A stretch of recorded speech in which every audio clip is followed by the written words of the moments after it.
Hello. I'd like to continue today and read the introduction. Here we go. I have a little light.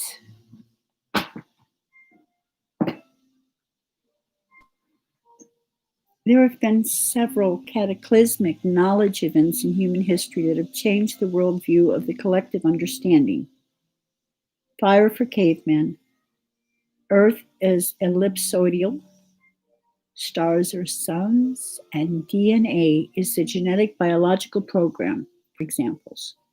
Now we enter the boundary in human understanding of where the mind and neuroscience intersect. The subjective and objective perceptions of realities overlap. This field of study is often called psychophysics, neuropsychology, or cybernetics. Cybernetics comes from a Greek word meaning the art of steering. Cybernetics is about having a goal and taking action to achieve that goal. Knowing whether you have reached your goal, or at least are getting closer to it, requires feedback, a concept that comes from cybernetics. From the Greek, cybernetics evolved into Latin as governor. Cybernetics as a process operating in nature has been around for a long time.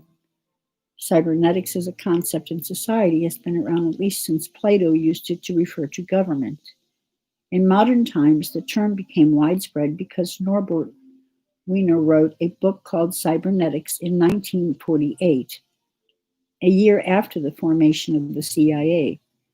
His subtitle was Control and Communication in the Animal and Machine. This was important because it connects control, also known as actions taken in hope of achieving goals, with communication, also known as connection and information flow between the actor and the environment. So Wiener is pointing out that effective action requires communication. Wiener's subtitle also states that both animals, biological systems, and machines, non-biological or artificial systems, can operate according to cybernetics principles. This was an explicit recognition that both living and non-living systems can have purpose. A scary idea in 1948. Then we move on. Let's see. Further, page 3, introduction by Nathan Cochrane, July 23rd, 2002. A draft government report says we will alter human evolution within 20 years by combining what we know of nanotechnology, biotechnology, IT, and cognitive sciences. The 405-page report sponsored by the U.S. National Science Foundation and Commerce Department. Converging Technologies for Improving Human Performance calls for a broad-based research program to improve human performance, leading to telepathy, machine-to-human communication, amplified personal sensory devices, and enhanced intellectual capacity. People may download their consciousnesses into computers or other bodies, even on the other side of the solar system, or participate in the giant hive mind, a network of intelligences connected through ultra-fast communication networks. With knowledge no longer encapsulated in individuals, the distinction between individuals and the entirety of humanity would blur, the report says. Think Vulcan mind meld. We would perhaps become more of a hive mind, an enormous single intelligent entity. Armies may one day be fielded by machines to think for themselves, while devices will respond to soldiers' commands before their thoughts are fully formed, it says. The report says the abilities are within our grasp, but will require an intense public relations effort to prepare key organizations and societal activities for the changes made possible by converging technologies, and to counter concern over ethical, legal, and moral issues. Education should be overhauled down to the primary school level to bridge curriculum gaps between disparate subject areas. Professional societies should be open to practitioners from other fields, it says. The success of this convergent technologies priority area is crucial to the future of humanity, the report says.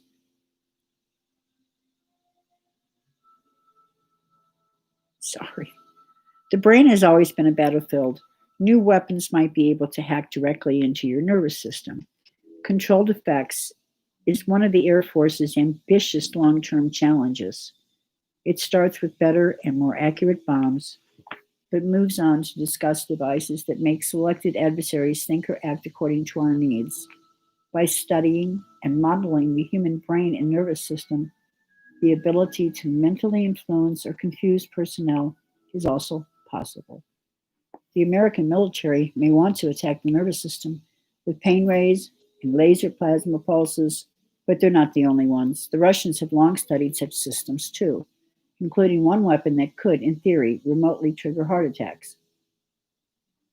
In 2003, at the Second European Symposium on Non-Lethal Weapons, Anatoly Korolev, forgive me on names, and his colleagues from Moscow State University presented a paper with the snappy title, Bioelectrodynamic Criterion of the NI.W Effectiveness Estimation and the Interaction Mechanisms of the multi-layer skin tissues with electromagnetic radiation.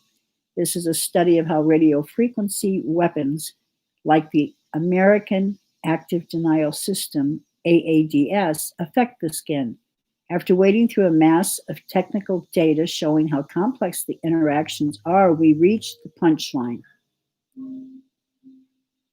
The sensations modality, pricking, touch, pressure, goose flesh, burning, pain, etc., depend on the field parameters and individual concrete human being factors. As a matter of fact, we can really choose the non-lethal bioeffect.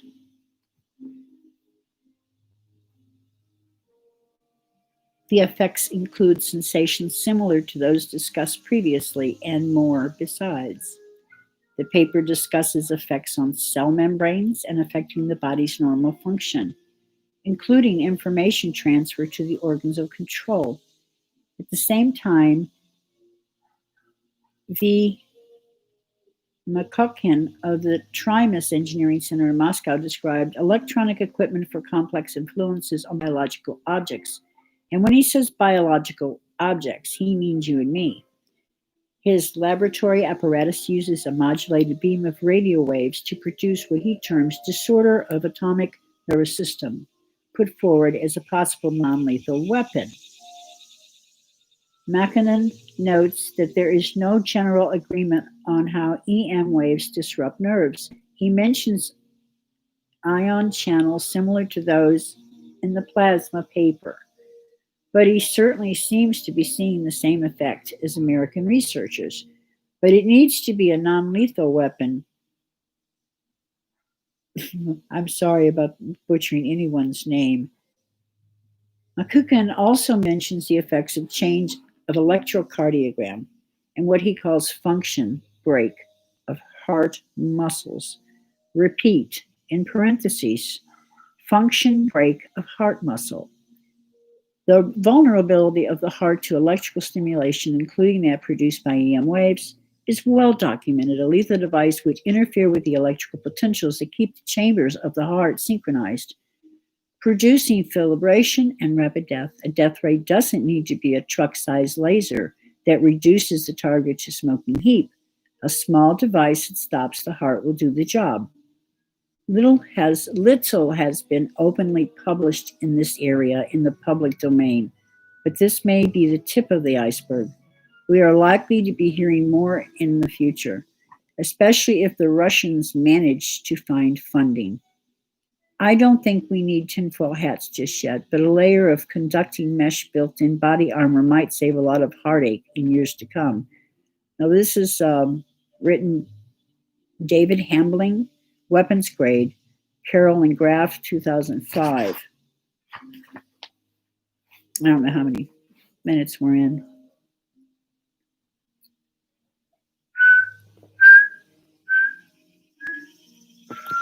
Oh, poor little dog. Am I using you as a book rest?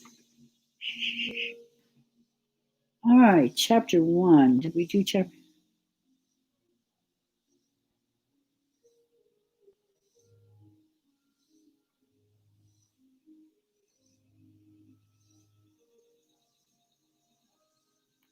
Yes, we did chapter 1. So I need to try to figure out where I'm at.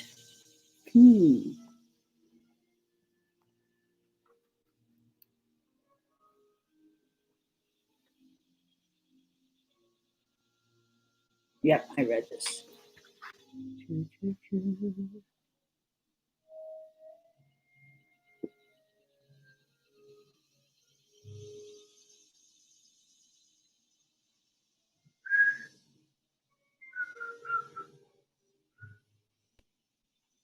Ah, yes.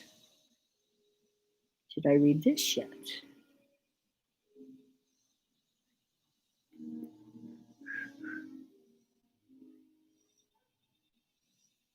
Yep, I read that.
I don't blame you, little dog. I don't blame you.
Well, I don't know where I left off in the last video for sure.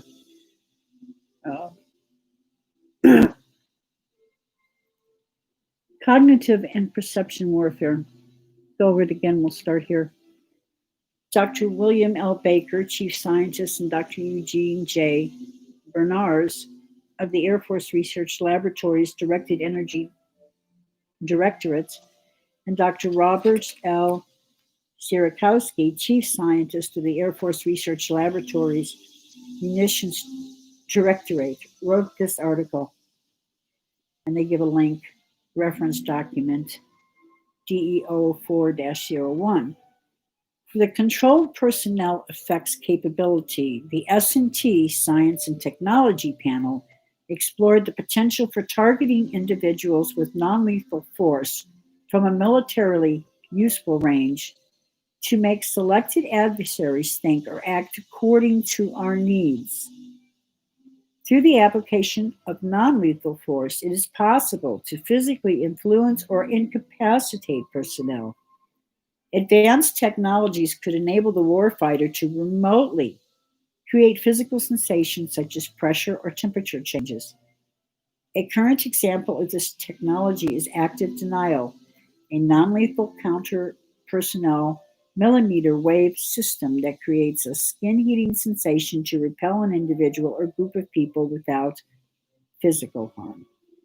By studying and modeling the human brain and nervous system, the ability to mentally influence or confuse personnel is also possible. Through sensory deception, it may be possible to create synthetic images or holograms to confuse an individual's visual sense, or, in a similar manner, confuse his senses of sound, taste, touch, or smell. Through cognitive engineering, scientists can develop a better understanding of how an individual's cognitive processes, pattern recognition, visual conditioning, and difference detection affect his decision-making processes. Once understood, scientists could use these cognitive models to predict a person's behavior under a variety of conditions with the potential to affect an adversary's mission accomplishment via a wide range of personnel effects. As technology has advanced over recent years, most, if not all, systems are controlled by or include some form of computer or electronic components. Within the dominant remote control capability, the S&T panel investigated the remote manipulation of adversarial electronic systems to control vehicles, sensors, communication, and information systems. In one scenario, the vision is to take control of enemy offensive and defensive military systems, a spacecraft, aircraft, or ground vehicle, and use them to our advantage. It might be possible to either confuse enemy systems so they would be unable to successfully perform their mission, or to take control of enemy systems and remotely manipulate them. In another application, the control and manipulation of an adversary's communications and information streams would cause confusion or provide false information.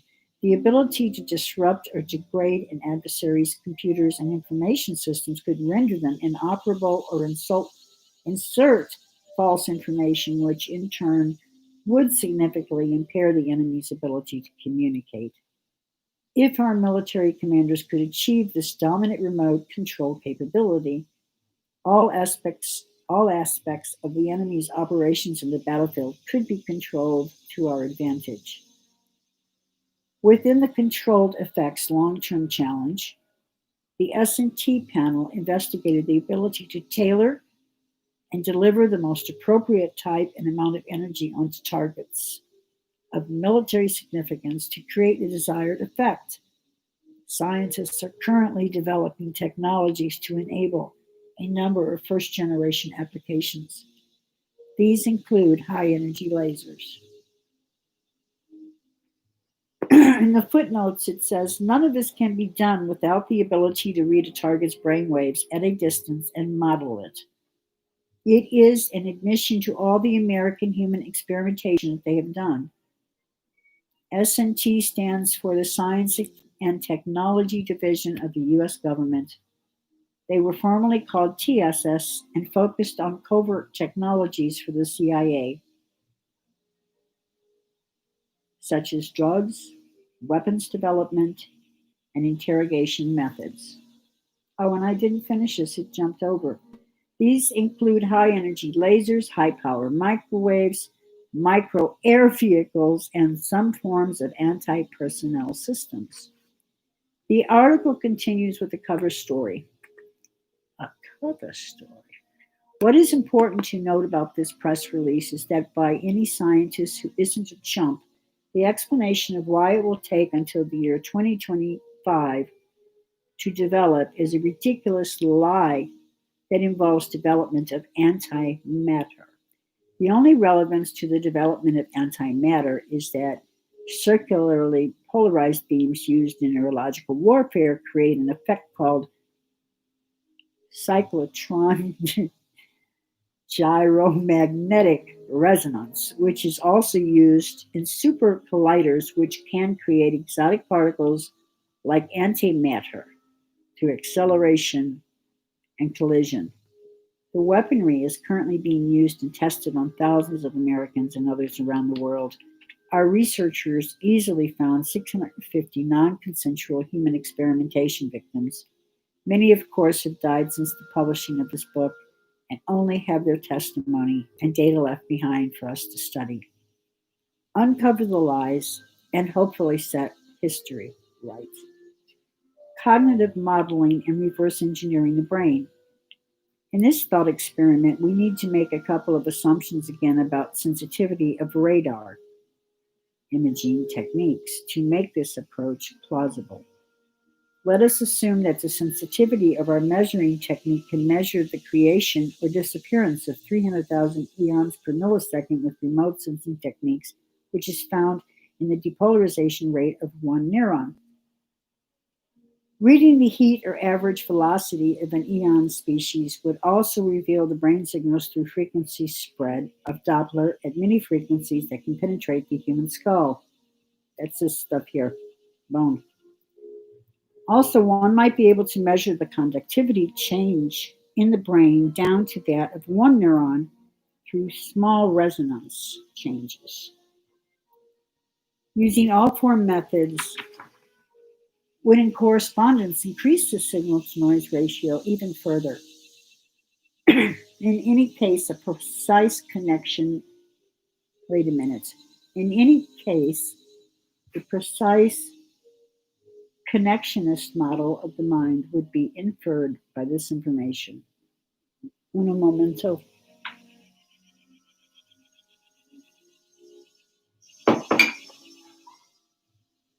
A first or second order derivative of the ionic concentrations, for example, would show unique spikes every time an axon began its depolarization process, and another reverse spike when it hit the end to release neurotransmitters. It would be a rare occurrence that two or more neurons would precisely coincide at a starting or stopping cycle if they weren't related to the same thought process, because there is a small window of opportunity in time for two or more signals from different neurons to arrive at the synapses in order to correlate negatively or positively to the next firing event.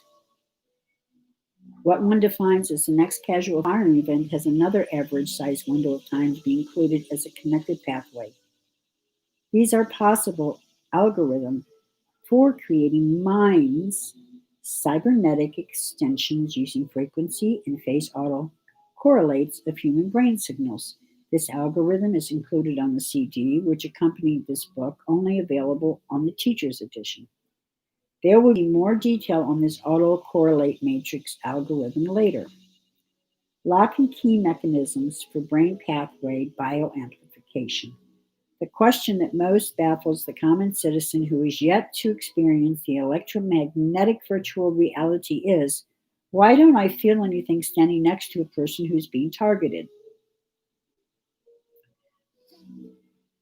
If a brain cell can be tampered with by electromagnetic energy, why don't people go into convulsion due to all the cell phones and other noise? It is actually quite a remarkable feat that it can be done at all, but it very much requires having the exact right key and timing to hack a mind. Let us start out with some basic concepts. If you put high voltage across anyone's head, they do go into convulsions due to the electrical current influencing the neurons, eon flows, and such. If you put relatively strong magnets and pulse them next to a person's head, it influences neurons and firing patterns, and definite changes can be viewed under a functional MRI. which is magnetic resonance imaging. Microwaves at certain frequencies have been known for half a century to influence neurons both in a petri dish and in the brain. So we have several mechanisms that affect everyone. As a weapon to be used over a broad area against anyone, microwave weapons are effective. I repeat, microwave weapons are effective and go under names like, and these are acronyms, ADS and Medusa. So, one possibility of how individuals are targeted with radio frequency synaptic amplification weapons is the use of directed energy. We know that meteors and missiles can be tracked all around the world with exact precision at very high speeds. It's quite feasible to do it to all objects and reverse the received radar pulses to send energy to that very precise spot, which is called a time reverse echo. Time reverse echo. However, this is not enough technology due to the frequencies that are needed. Beam widths of large phased arrays still occupy almost a square kilometer once they bounce the signal off the ionosphere and back to Earth. This means everyone in a square city block is bathed in the same signal. Why can one person receive the signal and others standing right next to them cannot? Drum roll, please. Precise timing of pulses is how the trick is done. Precise timing of pulses. Unique human brain signatures are yet another key to the locks that must be opened to target a single mind.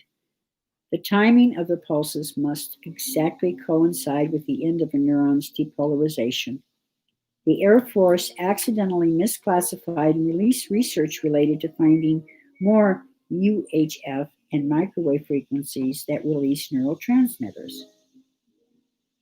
Neurotransmitter release only occurs at the end of the axon. See the diagram below as a very simplified example of why the precise timing of the pulse train, specific to each individual in their microcircuits, allows the Department of Defense to target any specific individual for war purposes or covert use to instigate war and violence. This bit stream acts like an encrypted message that only a single unique human brain with the exact physical patterns can interpret and whose brain will amplify the signal. This is the basic concept behind the CIA's synthetic telepathy capability, biocommunication, neural reprogramming, brainwashing, and the cloning army, psychic warfare unit. None of it can be accomplished without speed of light feedback of the signal's influence. Oh, I don't know if anybody can see this. Okay.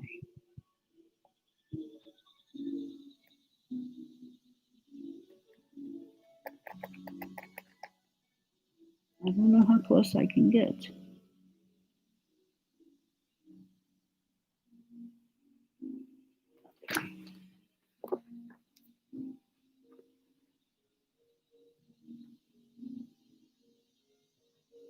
Network A is a simplified example of what a neural network might look like for a small feature. Each box represents the basic unit of a neuron, which acts as an amplifier and a threshold comparator. If an electromagnetic pulse of energy exactly provided during each network A bit stream key, only the brain which holds that unique key, due to physical architecture variances, can bioamplify each of the small electromagnetic nudges to cascade it into an extremely stimulated firing of neural pathways at the end. Note that the red lines do not align at neural network B's moment of choice, i.e., the possibilities of amplification of the brain signal. Similarly, network B's bit stream keys are unique, and it would be extremely improbable that it would exactly match network A's. In the above example, the probability that another network exactly matched another of the same size with that frequency resolution is 1 out of 2. That's extremely improbable, even given current human populations. These unique variances of human brains are the encryption keys that allow one to dial in a specific individual and brain function. In a couple of instances, you can see that the pulses line up in network A and B. In order to create any significant amplification, thousands of neurons, if not more, need to be exactly pulsed without a single one off alignment before the electromagnetic signal can gain enough influence in the brain for entrainment. In other circuits or brains, it merely adds noise that is filtered out. On top of the unique fine structure of the neural networks, the initial timing of the beginning of the sequence must be precise. So even if you had a perfect brain clone, the brain's bit stream patterns need to be aligned with the beginning of some timing signal to instigate them. In the government test subjects, you and I, in the government test subjects who have been interviewed and examined, there are entrainment patterns to create the synchronization necessary to begin the correlated bit stream keys. Strobe lights and binaural beating effects were used. Strobe lights and binaural beating effects were used to create the brain entrainments in hypnosis and old CIA mind-influencing research. But the same effect can be achieved through other methods. Many targets of this kind of experimentation say they can hear a 3.3 hertz sweeping sound, a constant pulsing tinnitus, and see a very slight flickering in their vision that is synchronized with the other two auditory perceptions. The reason for this is that neurons have an opportunity window to be affected by the magnetic electric field, whether ion, cyclotron, resonance, catalytic reaction, or other methods. The computer neuron interface can detect when the neural bit stream key has been successfully aligned and amplified by the feedback of neuron depolarization that comes right after the pulse signal as an echo in the change of ion speed, concentration, and electrical conductivity properties, i.e. an evoked potential.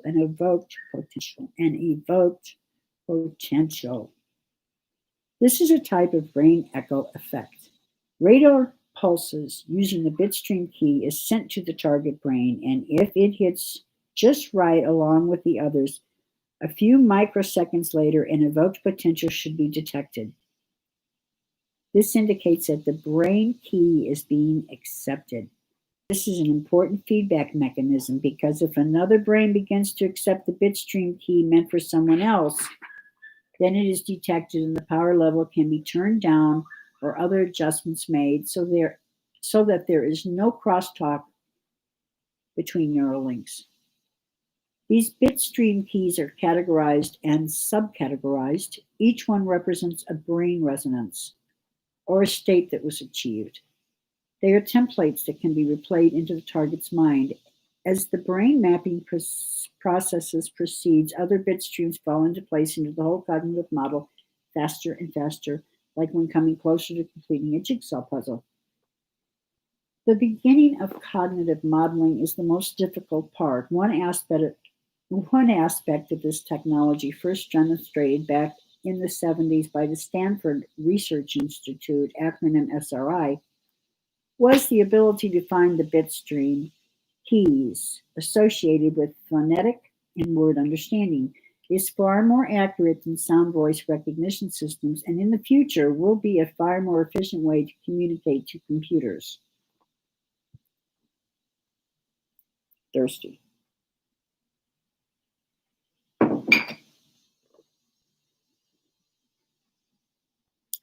The bit stream for the understanding of the phonetic sound can include many subcontext streams, such as the physical movements of the tongue and mouth correlated with the auditory amplification of those frequencies when initially recorded from the subject. This allows for the voice-throwing ventriloquism tricks covered in later chapters. It is an essential capability for spy missions and clandestine operations, and with even further refinement and processing, just the bit streams that convey meaning of words can be played without the other associated substreams, and true synthetic telepathy between humans and machines and other humans is achieved. Pretty cool, eh? We just have to plead with the agencies and military to give up this secret weapon and let the creators show them what wonderful and incredible things we can do with it. There are 6 billion brains on this planet, each with nearly unique bitstream keys for every major function. So in order to hack a human brain, you need to autocorrelate all the bit streams and map them into a cognitive functional model. Read that again. There are 6 billion brains on this planet, each with nearly unique bitstream keys for every major function. So in order to hack a human brain, you need to autocorrelate all the bit streams and map them into a cognitive functional model. It doesn't change all that much after the age of 23. So once mapped, the human cognitive model can be stored for future use, influencing, spying. The interesting calculation to perform here is that the average human bit stream of consciousness is somewhere between 2,000. I don't know. So we've got 1, 2, 3, 4 versus 1, 2, 3, 4, 5, 6, 7. 7-digit hertz. So from 4-digit hertz to 7-digit hertz, depending on the number of neural communication channels and neural firing resolution desired for the network. Most neuroscientists look at the EEG, which is a brain, waveforms, which are almost entirely below 2000 hertz. However, when you include the phase information, i.e. the slight timing offset of firings in related groups of neurons, the bit stream frequency would need to be increased significantly to resolve the difference. So one can say that the entire human race's collective consciousness operates somewhere between 1.32 terabits to 1.32 pentabits per second, brain bandwidth times population. The entire entity, often called the geopsych, can be put into supercomputers and stored for eternity. Stored for eternity. The computing power here is for sure. Now, interesting to note, most of the government facilities that have the resolution and sensitivity to collect this data from brains, such as the Brazilian and Puerto Rico, I'll read that again, such as the Brazilian and Puerto Rican ionospheric heaters and ionosondes, also known as over-the-horizon radar, also known as mine hacking radar, usually operate at 450 megahertz and below. These radar systems use an incredible number of radar imaging techniques simultaneously, including a 1-second frequency sweep radar, a fixed frequency, pulsed mode operating across the full spectrum, and many more. They are capable of tracking changes in ion density created from particles of less than 0.05 of a microgram traveling at 60 kilometers per second. Think about how small and difficult that is. The facilities have had this capability since 1960, with the first smaller version available in 1948, a year after the formation of the CIA. The cover story used for having so many of these meteor observatories has 2 layers. This first cover story mentioned is that they are used to study, this is their typos, the ionosphere, and if you penetrate that story, it is said to be over the horizon radar for the continental ballistic missile shields. That too is another purpose, but it is also capable for the more ominous uses described in this book. Okay, classroom discussion question. Academic researchers are generally not allowed to look at signals more than 20 degrees from zenith when using these observatories. Why might that be? What happens when one is underwater in a swimming pool and looks up? Think about total internal reflection off of atmospheric layers. Imagine if the swimming pool somehow was spherical. How would the curvature alter the reflection? What are the main lock and key mechanisms which are necessary to target specific minds, like a mobile phone call? Why are targets generally driven away from each other in population densities? What would happen if 2 or more people had very similar minds and were proximarily near each other, with one on the biocommunication spy network and the other one wasn't? Would secrets slip into the other's mind? Can you think of a way to develop human minds over a lifetime to a standard model so that a transform into their mind could be achieved more quickly? If their minds and bodies needed to be used by psychic intelligent operatives. Jumping from one mind to another sounds science fiction like, doesn't it? Discuss metrics that could be used to determine the closeness of neural networks in brains. This is an advanced question for neuroscientists. Well, I'm not a neuroscientist, that's for sure. Gaining access. In mind warfare, gaining access to a mind just requires time and coordinates. The mind has no firewall. But in computer hacking, it requires more subversive tactics. Boy, these are fun words. Warfare, our mind.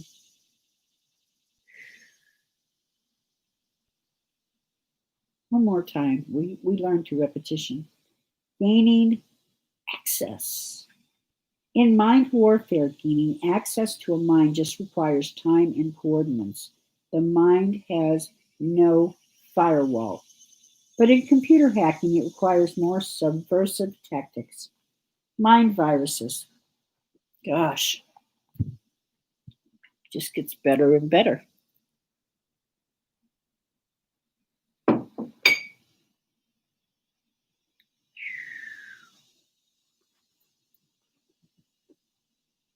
Computer viruses come in many forms.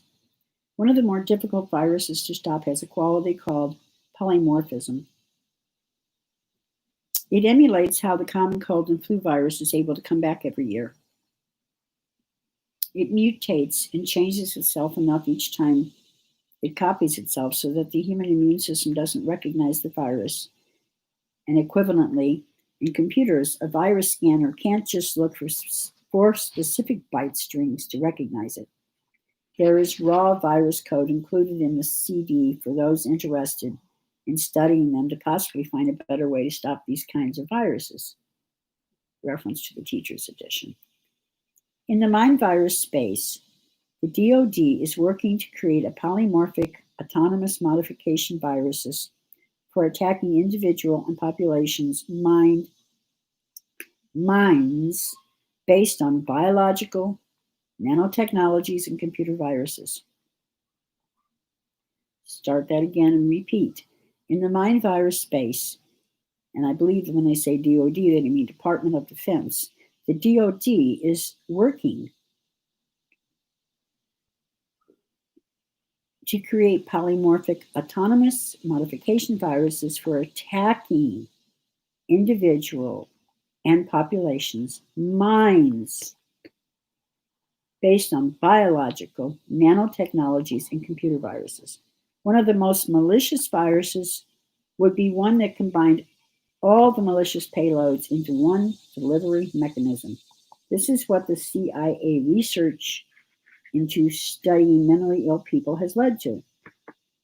Combining all the known naturally occurring mentally ill brain signals has allowed them to help the Department of Defense create very debilitating and often deadly strains of mind viruses using biocommunication technologies.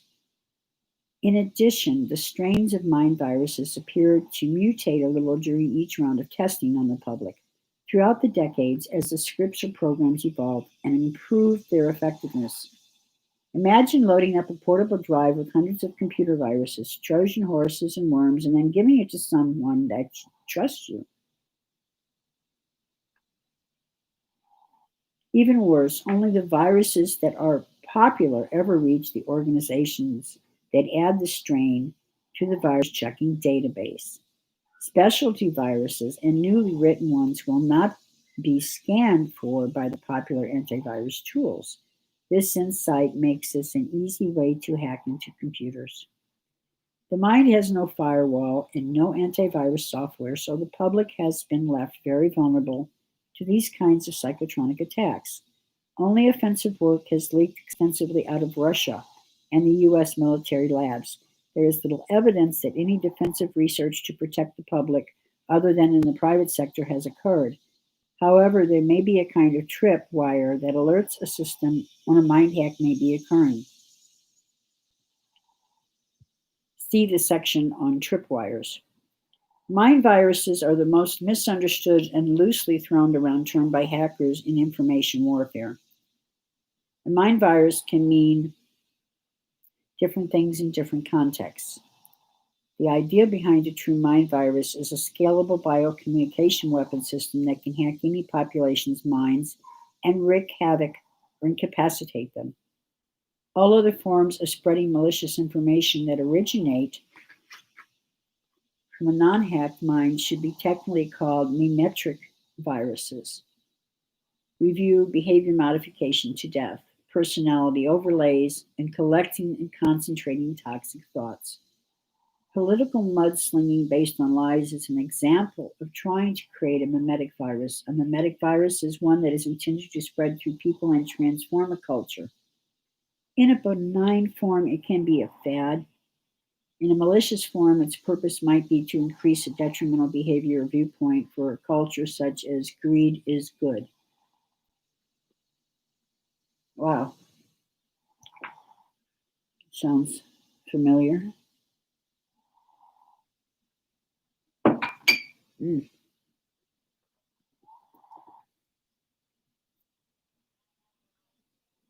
The more relevant definition of a mind virus is one that spreads from mind to mind when they come into contact. So, for example, let's say you are an agency trying to uncover terrorist networks. By mapping each mind and tracking the individuals, an entire network could be controlled all the way to the roots. But the more deadly payload of mind viruses are currently circulating about the world. Using a popular satanic cult cover story, the U.S. Department of Defense is testing a scalable artificial intelligence psychotronic virus called Satan 666.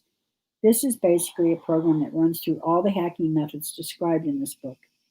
Its intent is to cause maximum destruction of the individual and community they live in. Each time the program is run, its effectiveness is rated, and then elements of it change accordingly to optimize it. Boy, it's building it better and better. Huh. This evolving process is necessary to make the weapon wartime ready and adds another property common to conventional viruses. That is, it is being evolved in a small group of human minds. There are at least 5 different psychotronic viral strains that have easily been identified by the researchers of this book. Each strain competes against the others. If a virus is successful and kills the host, then it is allowed to find another host. The number of kills in the shortest time determines its lethality, and then variations of it are created. This will eventually evolve a very deadly viral strain. This is no joke. Computer human crossbreed viruses are very real and deadly, but only about 5 countries are developing this relatively new kind of weapon of mass destruction using a random set of the world's population as their incubators and petri dishes. The interesting part of this virus is that the entire process is being automated except for a human observer who needs to evaluate the effectiveness. Neural programs run just like any other program on a computer. The brain is walked through each state until the program completes or the host is dead. The human brain can be forced into each new cognitive state through the sensor and nervous system influencing technologies described in the previous volume of Project Soulcatcher. The program proceeds at a rate determined by the individual mind that it is being run on. This is really a hybrid virus because parts of it are interactive and other parts are pure replays of state changes. But all that matters is the end state of maximizing destruction, and that is almost always achieved over time. Improving the time from onset till death is an important metric for the success. Let me start that over again. Improving the time from onset till death is an important subjective experience of these weapons. Wait a minute, I can't see. But all that matters is the end state of maximizing destruction, and that is almost always achieved over time. Improving the time from onset till death is an important metric for the success of the mind virus. Unfortunately, the current subjective experience of these weapons is a slow torture to death. A slow torture to death. Since the process of identifying targets, hacking into their minds, and then playing the malicious neural code is automated, a real danger of a weapon system destroying the human race lurks behind the scenes if the proper safety protocols are not in place. Except in deep ocean, the U.S. global human surveillance grid. Except in deep ocean, the U.S. global human surveillance grid is total barring the passive acoustical arrays laid all over the seas. Space and Naval Warfare Systems Command. This is where I'm going to leave off. Okay. Here we go. Oh, Barefoot, honey. I love you, Barefoot.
Yes, and we should come back somewhere in here. Let me try to get it right this time.